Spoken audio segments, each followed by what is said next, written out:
আজ আপনাদের করে দেখাবো একটি ভিন্নধর্মী বেগুনের রেসিপি। আসসালামু আলাইকুম, আপনাদের সবাইকে স্বাগতম মাহির রান্নাঘরে। এই বেগুনের রেসিপিটি অন্যরকম, খেতে লাগে অনেক মজা। আমি এখানে একটা বড় সাইজের বেগুন নিয়ে নিয়েছি, ভালোভাবে ধুয়ে নিয়েছি। ওটা আমি বেগুনের মতো মোটা মোটা করে চাক করে কেটে নিয়েছি। এখন তার ভেতরে আমি আরেক ফাড়া করে কেটে নিব। সবগুলো আমি এভাবে কেটে নিব।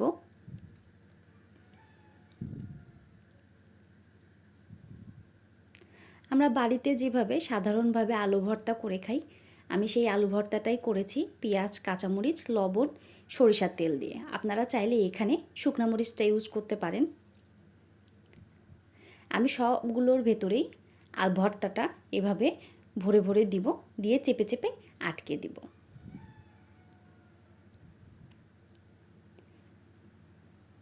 এখন আমি একটা বেসনের ব্যাটার তৈরি করব। 3 চামচ নিয়ে নিলাম বেসন, 2 চামচ নিয়ে নেব চাউলের গুঁড়া, 3 ভাগের 1 ভাগ নিয়ে নিব খাবার সোডা, তাহলে বেগুনিটা অনেক মচমচে হবে।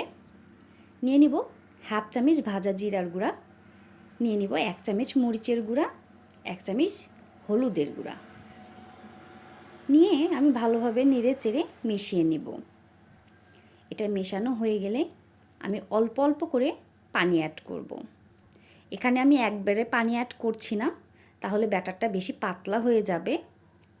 ব্যাটারটা বেশি পাতলা করা যাবে না। আমি দেখিয়ে দেব এর ঘনত্বটা কেমন হবে।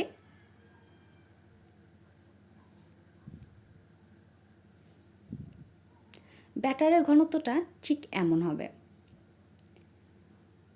এখন আমরা সবগুলা বেগুন ব্যাটারের মধ্যে চুবিয়ে চুবিয়ে গরম তেলে ভেজে নেব। এখন উল্টে পাল্টে ভালোভাবে ভেজে নিতে হবে, একটু সময় নিয়ে ভাজতে হবে, নইলে বেগুনগুলো সিদ্ধ হবে না। আমাদের ভাজা কমপ্লিট।